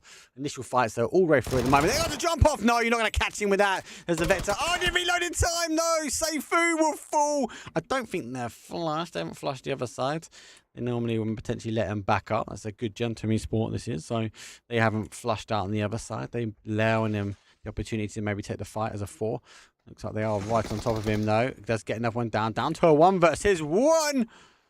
The capability is getting all 4 back. Obviously, if this was an event, they would flush him out. But for now, they are going to continue the fight, moving his way around on the outside. The outside footsteps will cause more, but the inside will still echo to the heart and the chamber of each other. Down to 1 versus 1. Do I favour inside? I think the outside is better. They're both going on the inside, though. Org pushing up against the M4, but the M4 will win, and Grove Street yet again fall. Come on, boys. Sort it out. You've got PEC this week. Well, I do appreciate the good gentlemanly agreement. Like, hey, we're not flushing into your boys. We're not going to flush into yours. Giving them the chance to, you know, win the hot drop, but also still be able to continue to play. Because obviously, in a hot drop in an event, you're going to instantly flush out all of your kills to secure those kill points. But here, they're like, this is here for practice. We understand we're hot dropping one another, but that doesn't mean we can't be friendly about it, even though we are actively trying to kill and eliminate one another from the game. Yes, that is all part and parcel. From the What are we looking at? Looking at the EP? I was looking at the EP as well, but it looks like Exhalation. It looked like Daboon was looking for maybe trying to get aggressive, but it looks like he just all stopped towards Yasnaya. I thought maybe a little third party was going to try to come into play as soon as possible, but bit of a misread from my part on the map. Yeah, it is. It's all good. He's looking. He's lurking. After White Side, something happening that I can't say, but it will come out later in the week. Right, very quickly, I just need to quickly run inside. I'm going to leave you 2 seconds on the map. I'll be right back in just 2 seconds, all right, mate? I'll leave it with you. Someone's at my door. Right. Gotcha. Well, as Marcos answers door, we're going to sit here. We're looking at a lot of rotates coming in. Looks like East is going to be extremely heavily congested. B team looking extremely open and available to themselves towards the northeast. Looks like they might have a free rotate towards that northeastern quadrant right between VP and Bushido, as Exhalation are rotating in as well. A lot of southern teams now starting to try to make their way in. Ace, all these teams sitting on the southern and the southeast side of the zone, they realize that they are not favored for the zone. They are far off from a rotate, so they're going to try to take this nice and slow. But it looks like we got GK and Eternal Fire. They're fighting each other on the rotates. Some shots coming into play, as it looks like he's just going to be stuck out in the open, as all of Eternal Fire is swarming around him, but GK coming in very closely for the return fire, for the to come and support and help their teammate on out. Man, where is my question? Where is this EP gonna land? Oh my god, I'm missing the action. I'm missing the action. Yeah. I'm missing the action. I'm sorry. All good. All good. What did I miss? Anything else? Apart looks from like Eternal Fire, I'm rinsing through Geek. No, nothing whatsoever. Eternal Fire, like it looks like I think it was Diffix was rotating into Eternal Fire by himself. He was a bit ahead of his team, and looks like Eternal Fire took full advantage of that. GK came in to try to support their teammate as they were rotating on through, and now it's just PWD alone as his other two teammates are rotating the top of the hill. So Quizzy's going to figure out who they are. Out of breath. See him on the inside. PWD goes down. Quizzy normally naturally would maybe back away from this one and go find somewhere to live. I feel like because it's technically game 5, game 6, and he might try and take the fight. He doesn't like a wrangle, Quizzy. He's more of a Miramar guy, so wait and see. Sorry about that, guys. I drive an old Defender, and it needs work doing to it, so I have a mechanic around today, and I had to go give him the key to my Defender. It's all well and good driving nice cars. Old cars come with kinks, and sometimes those kinks you need to get them fixed, so yeah, apologies. But that means that is the reason why I can't, unfortunately, cover the next game. I need to go and give him a hand and get the car back on the road. I do love my Defender, though. I do love my Defender. It's definitely definitely an older car, definitely a car model that I haven't heard of in a very long time. But you know, sometimes you just gotta take care of what you gotta take care of. Speaking of taking care of, you should have taken care of DJ, but he's going to be able to rotate on through. He has 11 HP, 1 HP, driving past 2 teams, Exhalation and Virtus Pro, somehow managing to find himself out of the way of harm's reach for both of them and escaping with his life. And it's going to be so unfortunate for Hoppycock. He got caught by Lucarux, unfortunately. Actually, a Defender looks like that, actually. Just my one doesn't work as fast as that one, which is we know the US is not the fastest thing. But anyway, DP taking initial rotation. They take the north side, pretty good from them. Grocery obviously looking for alternate drops here. Just phasing and obviously back to Grocery. Like they were dropping Farm and Milta in the qualifications, but with FaZe that's their area, so now they're going for Yaz. Like for me, Grocery really haven't got anything out of today, and I love them all. Safer, I've got so much time for the guys, right? But you've got what, all the games we've covered. Grocery have been in a fight pretty much off the rip, from what we've seen, and they've not been favouring it. Unfortunately, yeah, you are correct. They definitely have not been favoring the hot drops, but I mean, as good as practice as hot drops are, eventually you just have to find the spot. Maybe just take a look. Like, even though if the drops aren't the best for your team, it's better than just securing yourself a almost guaranteed hot drop in an event where you need time and you need your teammates alive to get to end game to try to survive and, you know, secure as many points as possible. So unfortunately, it's still hot drops where if in the scrim set you're just not winning them, I think that's when it's like, okay, we're just not going to hot drop. We're going to play our tournament life here, and we're just going to back off and let all these other teams and just find a home that we can 100% say nobody is going to contest us on. Yeah, until you get that throwing power, like a team like Twisted Minds, I suppose. You are fair game. I like the rotation here. I think the call is that he's on the roof, and this is why we're seeing this rotation a little bit more around this north side. He needs to be cautious and double check off before he plays peekaboo. He's very exposed here. He's looking for that, and I think he's found it. Needs to get the initial shots off. Maybe needs to get the player to stop. It's Celtic looking to try and take the fight on further up. I will get no better opportunity than that. Push him down to a one shot. Doesn't quite get the final confirmation. Going to take the time to take out the tyre so we can't move out of here. Trapping Bushido in the compound. They have moved forward. New tool nade dumps are dumping, and Iro taking a few shots as well. So won't be too far that Cree figuring out that there's only 2 in this compound, and they might want to crash and take advantage.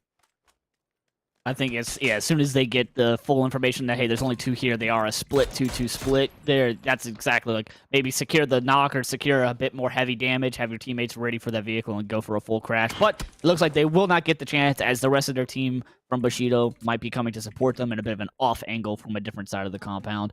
If Creef got that information that the team rotated in, maybe that'll stop them from making a very egregious full crash on a single knock. As we do a bit of a hard shift. Oh, did you see that? Native. Oh, bit of a Lynxy boy coming into play. That could be absolutely detrimental to FaZe. It's going to be hard. It's going to be very, very hard. So Just turn itself back up. There we go. And go shift his way back down. I've seen this zone too many times at the moment. It's horrible because historically it went up to the top, right?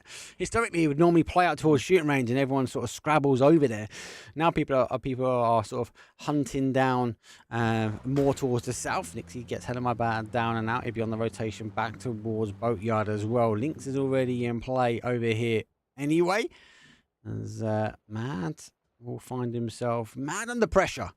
As the rest of the teams only have a few ways across the water. Unfortunately for them, Boatyard is one of them. And whoever controls Boatyard here, especially this the southeast western side towards all of the compounds and the warehouses, is going to absolutely control the way that this game goes. But Ace, nice, absolutely beautiful drive-by here from Kilakai, as he's going to manage to get a knock onto Win or Die, as they just did lose one versus Virtus Pro, and it's just one member up, and the Molotov coming in, just going to find itself a little short, as it's going to be Presenti. He's going to find a flush onto Brexy, or Brex, as Nade's coming into play. Presenti with another knock onto Kilakai, but the Nade is going to find the last member and put them down, allowing Pains to potentially maybe go get the res, but not if GG has anything to say about it. Very difficult, especially took that headshot. Kilakai down.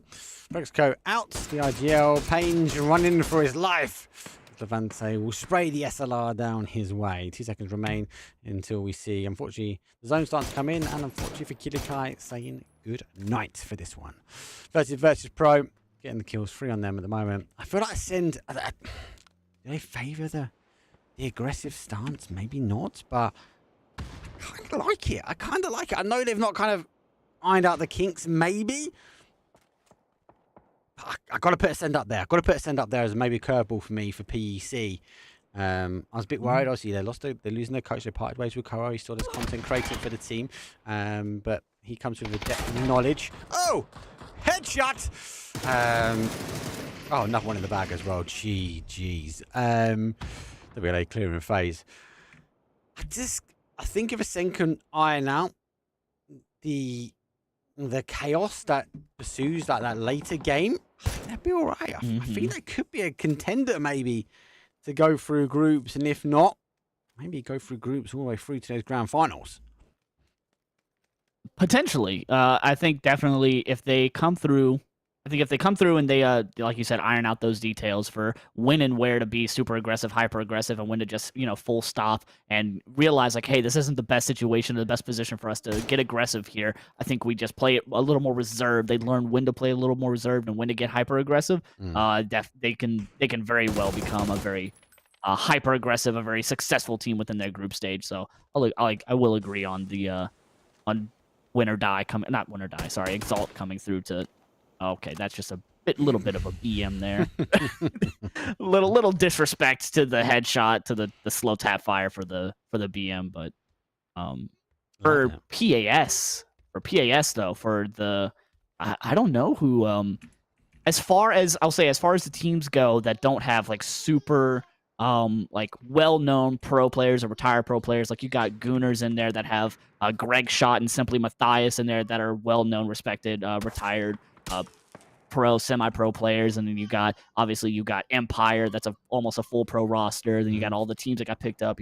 I don't know if Team Liquid's been announced quite yet. That's got to be TSM though. It's got to be TSM. I'm sorry, I've got to say the only team that TSM want to pick up has to be Team Liquid has to pick up will be TSM. They're the most productive team.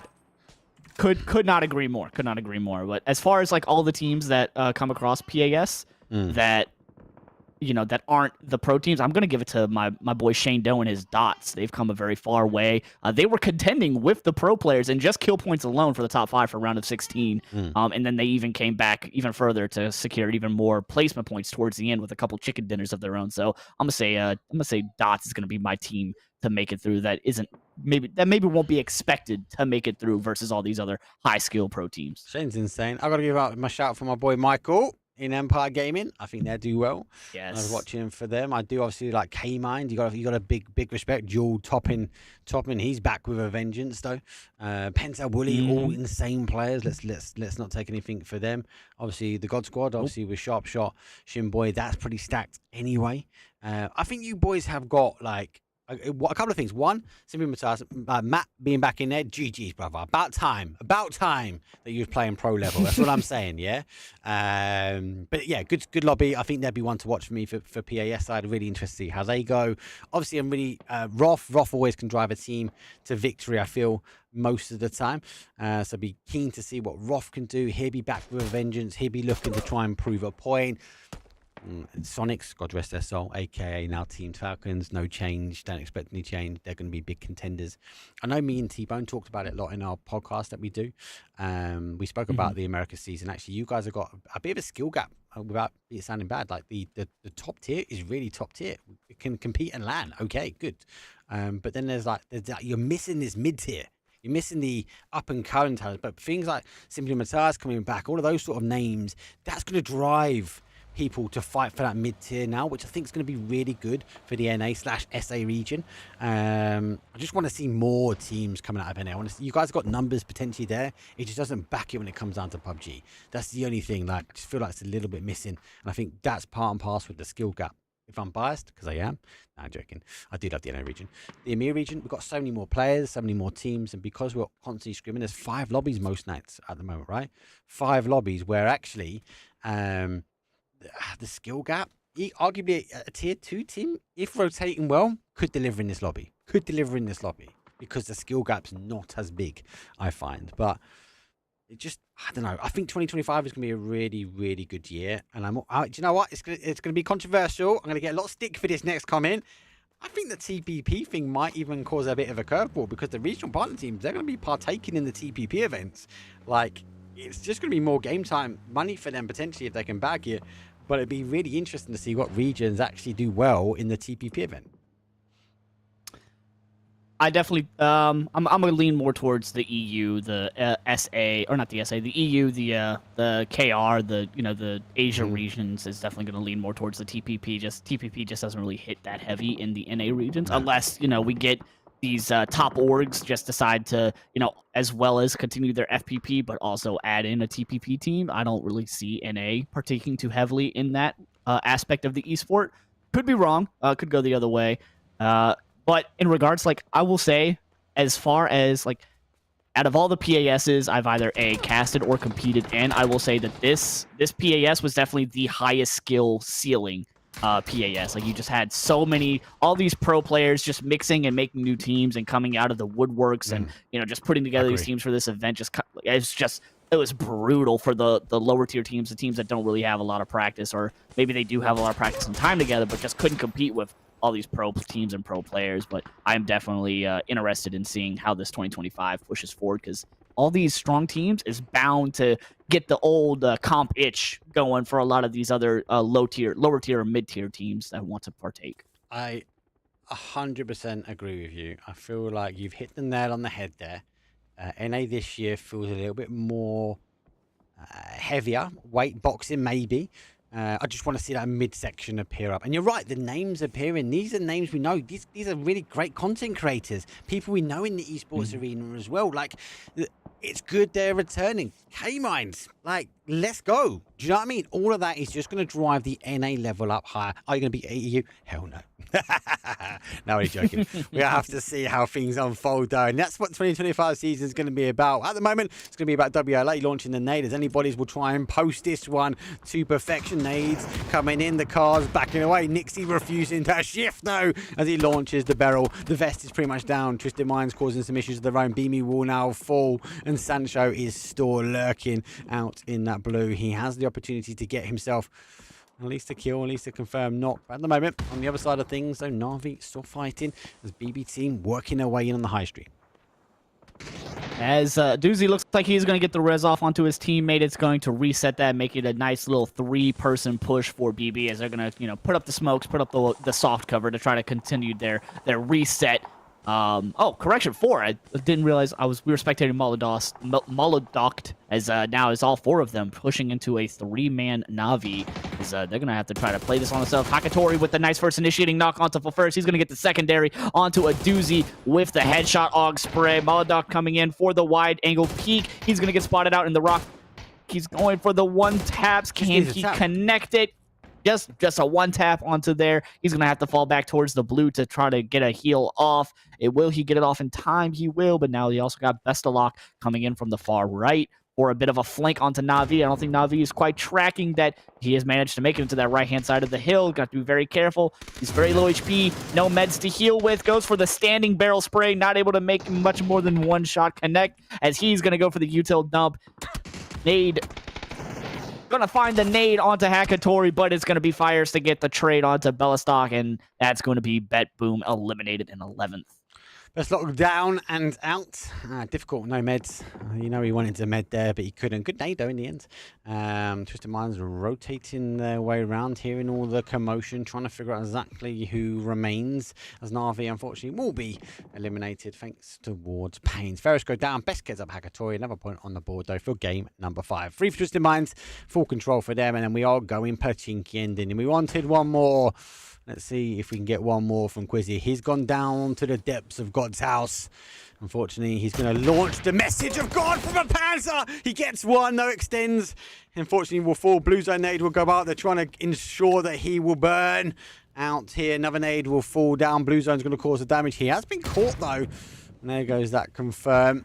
Unfortunately for the guys, he's in the belly of the beast. He's going to take potentially a 2-on-1 now, as he's backed into a corner, and Quizzy is someone you do not want to back into a corner. Absolutely not. You push someone into a corner, they're bound to lash out. I was bit of a misplay with the flashbang. He didn't take the bounce that he quite wanted, but now he has a shotgun in hand. He has smokes to create that bit of chaos to the fight. He has flashbangs to keep them from pushing, and if need be, he has 11 first aids to try to hold this off. Flashbangs over the top. He's going to go try to push with the shotgun, but he's going to opt in for the back off instead. Blue Zone nades coming in, going to back him into the corner, but he's going to be just fine from it. Going to be able to delay this push just for a little bit longer, as it looks like you got GG pushing in with the util. They're ready to send it over and try to end this before it gets too long and too hectic. Molly coming into play. Oh, no. But no, they're going to overshoot the Molly. They're going to think he's in the side room, but he really pushed up inside of this little death hallway. Just straight shot. Oh, just one shotgun shot's all it's going to take to knock one. He's going to find the first knock onto Dante, leaving just one member of GG. Rocks the last one up. He's going to try to tell his teammate, hey, back off from this. Come on, crawl back up. I'm going to drop down some more util to keep him from being able to push it up. But it looks like Queasy might have something else to say about that. Oh, I love it. I had to use the gas can. I love it. It was surprise. Bosh. Shotgun. GT need to try and get the res while they can. It should be enough from the gas can to get that res back on. Maybe just leave Quizzy underneath the tomb, because you continue to send bodies down to Quizzy. He's going to continue to rally up and get more points on the board. Able to get a little bit more util now as he's going for a few bits and bobs. Got him a flash. They are trying to spray their way down, but he returns back to the safety, back to the cubby hole he came from. I think he's looking for a quick exit out of this one, as he will remain in safety at the moment. Not bad play. I do like it. Rest of the teams are working their way, and 7 teams now remain. 17 players are up, though, as rest of the teams are in Pachinki. Only Twisted Minds need to work their way in, and they might be dodging the light stone of Quizzy. Pick up the crossbow, brother. You got this. If he picks up the crossbow and just manages to finish off BB, or sorry, not BB, GG in this fight with a crossbow and a shotgun, I will be thoroughly impressed, and just my jaw will just fall to the floor. Util coming out from Dante look like they're going to try to do this one more time. Quizzy going for a very tight angle peek with the AUG, shotgun holding in hand. We're going to see if someone tries to overextend. Flashbangs in hand. Nade going to bring him down to literally 1 HP. Not able to connect that first shotgun shot. And it's going to be Rocks to find Quizzy out. And he is going to get eliminated, bringing GK down in 7th place. Demon has fallen. He backed up really well there in the corner. Now we're going to go down to a top 6. It's going to be a city ending. Shotguns ahoy. Here we come. Ace in hand, though, for the man. I do think that's going to pack a big punch, though, in the town. Akil will be taking shots down towards Bushido at the moment, as they will continue to try and wait this one out. Need over. Go down the stairs at least, but I don't know if it's going to get the connection, the trade-off that he wants. We'll have to wait. A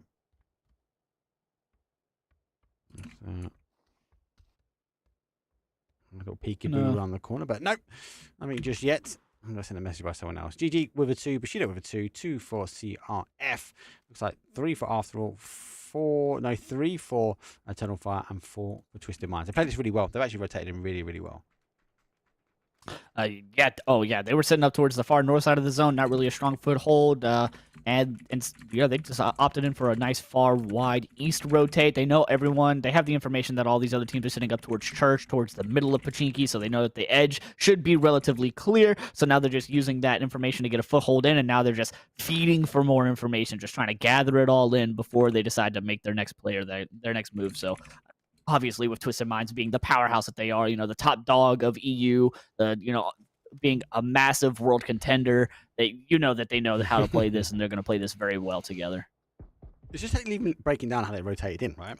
Their drop spot's not far from here. School flats, they move in. They then obviously play towards the north side, pushing towards that boatyard, taking on the third party exit. They then wrapped all the way across to the west side, taking the high road, that BB Navi fight. They're just checking off the boxes one at a time. They know the entry point now they wanted. They wrapped themselves back to the east, back in towards Pachinki. We are going for that city ending. A little bit of a spread out as they have left the halls of God. Down towards more of a westerly approach. Now they've got a different type of demon to take on. It's going to be the dragon from Eternal Fire. It's GG, we're pushing him. Needs to be cautious though, because... Oh! Surprise, surprise! Rotate on by. It's 1, it's 2. The dragon has bit, and it's bit hard as GG will fall. 6th place for them. Top 5 will remain as 14 bodies will have to disseminate in towards Pachinki. And this is going to be an absolutely insane fight. Hot dropping Pachinki on a pub match as it is, but now you're going to be taking the best of the EU region in this group stage final scrims, and now they're all going to be fighting it out on top of one another. As a bit of a push coming in from Bushido, it's going to be King with the first initial knock on the Iroh as he's going to try to push in. He's got the folding shield to protect him. He's got the nades coming into play, flashbangs coming out as he's going to try to push in. He hears them into the back left room. Off is going to manage to take one into him. Not able to secure the knock in the flush as he's going to start trying to push. He's getting aggressive. He hears the reload. The fight's coming in. The quick peats coming in. Everybody looking to see if they can't secure that nice push, that nice flush. You got the rest of Alt F4 coming in to support their teammate inside of this flat top fight. It was difficult here for Celtic. I do like how he played that one really well. Great use of the... Yep, that's the smoke that missed.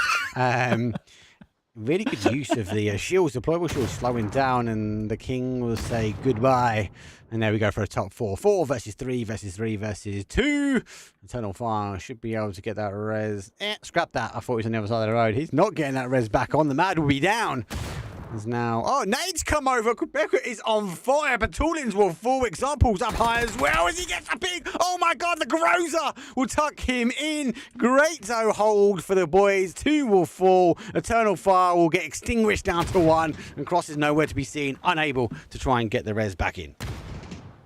It's just... What a beautiful nade from Quepta. But just... you put... one of the best guns, one of the best ARs in the game into the hands of one of the best players in the game, and no matter how tight of a peek you take, you're going to get absolutely clapped in that situation. But it looks like he was able to run back across. He is going to get the res off onto their number 1 kill player for their team at the moment, as the rest of these teams seem like they're going to start trying to fight it out. You got Kref fighting Alt F4 on the western side of Pachinki, as example is going to get the knock on across Berk, leaving just Quepta up for their team. Yes, still 4 versus 3 versus 2 versus 2. And he does get the res. The zone is tightening its way down. Perfectic's holding up the other side here. The King holds the King's castle. Unable to be breached, though, by the boys running from that north. As the retreat his way back, there's a lot of elevation to be used or capitalize up, especially if you have the ability to get up here. I just feel like it's going to be a bit down and dirty. Panzers, shotguns, this is not what you want. He's looking for the Panzer on the roof. He can't launch it. He got tapped in by Twisted Minds. Oh, gets the knock. Twisted Minds, for example, gets to confirm, and he dodged a big bullet. Oh, very, very big bullet. That's probably the biggest bullet in the game, and he was able to get away from it. Nade coming in onto Quell. Molotov going to set him on fire, and it's going to trade down. I think they had a gas can set up, and I think the gas can trap accidentally backfired onto themselves as he's going to get flushed out. Criff in 3rd place. Alt F4 looking to get aggressive. EF down 1. They are going to get the res, though. So now it is a 4v3v2 as we get into the final 3 teams. Phase A closing into phase 9. This is insane. Look, the ability that Twisted Minds have, they've got the verticality, right? They've gone up high, they've been up high for quite some time. The rest of these teams need to start doing it. It needs to become a little bit more of a parkour ending, so to speak. You okay? He's up the top here as well. It's going to be a little bit of a harder push. Tornin's laying low as well. He's trying to hold out the rotation back. Does get one. Looking for the second. The spray. He's got util. Launch the nades. He repositions. Tries to get that height. I feel like Eternal Fire know they're not going to be able to get that. The nade will confirm that one as he will make the dance back towards the other side. It is going to be a phase number 9 here. Auto 4 will try and get on the hold themselves. The king. Try and keep an eye on that sort of westerly approach, but it's going to go down to a 4 versus 3. 2 are now up. Example's gone down. Twins hold on the inside. Nades come over the top as Perfectix dances over towards the middle. I think it's going to be all eyes now on Eternal Fire. No helmet. Lid being held together by a bit of duct tape, and 2 beasts going to try and make sure they secure themselves a top 2 position. Yeah, I don't think Crossberg, it's been a good run, but this is where the story ends for Eternal Fire, the dragon about to be slain. You got to do what you can, maybe secure yourself a knock that might get turned into a flush if the other team gets aggressive and wipes them, but with Twisted Minds in such a strong position, they have the dot in hand. But as I say, that Example is going to get knocked by King as they're going to be able to get the res, though. They're sitting on top. Util might come out. Nope. Nades bouncing over. Not cooked enough as they are going to be able to get the res. But it's going to have to be Alt F4 is going to have to get aggressive here first as they do not have the dot. Twisted Minds does, but they still have a sleeping dragon looking to try to see if he can't make his way across or see if he can't maybe secure himself a couple more kill points into this fight. He is on the half wall. Smoke's coming out. It looks like he's going to be able to delay his death just a little bit longer. All he needs to do is dodge a couple of pieces of utility. But the utility, speaking of, from Alt F4 is just absolutely insane. And it's going to be Batalons that finds Crossberg, eliminating Eternal Fire in 3rd. Yep, the zone's coming down. It's going to be a bit of a smoke off at the end. Gets another one, Batalon swings out. It's going to have the opportunity now to move all the way around the other side, though. He's down to the final player. Nade will come out, but he's right underneath him. Does he know the king has breached the castle? He's right underneath. He's waiting on the dot, give or take, though, as he has Example with a Grozer just outside. Unfortunately, the amount of smoke, the sound cues, they've misread it. Slightly, the shots come out, but Example turns. He destroys the lurk of the king. Maybe he was king of the toilets, but he was only king for not so long. It was a good game in the end, though, but it wasn't enough to back the point. The king will fall, and Twisted Minds, though, the true king will conquer. That's it, though. Unfortunately, I'm only covered 5 games. I need to be sent on my way to go help my friend fix my car. Look. How's up? If you haven't already, give this man a follow. Guy is a legend, right? He covers the PAS stuff. He's an NA guy. He's trying to breach into the EU side of things. So give him some love and support. He's been covering Bard. He's going to be on later on with Gibson, who'll be covering the Scrims day for PAS. How did you find the EU things quickly, mate? I must say I actually quite enjoyed it. A bit of a different play style, definitely different play styles from the different sides of the regions. But as far as it came, it's just like I think EU definitely plays things a little more, I want to say, cautiously, but not reservedly, if that makes sense. They do play things a lot more smart. They play things a lot more slow. But when it comes time to get aggressive, my lordy, do they get aggressive and aggressive fast. So definitely enjoyed the EU sides of things. Nice way to mix things up, Maybe next time it'll be some KR, some Asia streams coming in. Bring it on. That's all I'm going to say. They do play very different. Oh, yeah, if I said before, if you haven't given him a follow already. That's it from me. Unfortunately, there's only one scrim, and that's tomorrow, and I ain't covering it, so hopefully there'll be someone covering it on the EU side of things. If I do, I'll get some information on my social media, a load of information to drop on my social media, so give me a follow at my Powercast as well. That's it from us. It has been a pleasure. Apologies, I only got to cover a few of the games, 4 of the wonderful 6, but we did get to see all of the maps, one little piece of cherry on the top. I'll go out and make someone though. It is on Twitch. For those on YouTube, thank you very much. Much love. I will put the chapters in so you can go back and watch that a bit later on, because Twitch kills off your VODs after a period of time. So do your research. Let me know who you think's going to win PEC. Who's going to secure the spots for PGS this year? 2025 is looking strong, not just for FVP, but also the TPP. There is loads of money, loads of events up for grabs. And Blast are doing the production. Oh my God, bring on the event. It's going to be a heavyweight one to watch, not just for PEC, but for PS. That's it from us. We'll see you guys next time.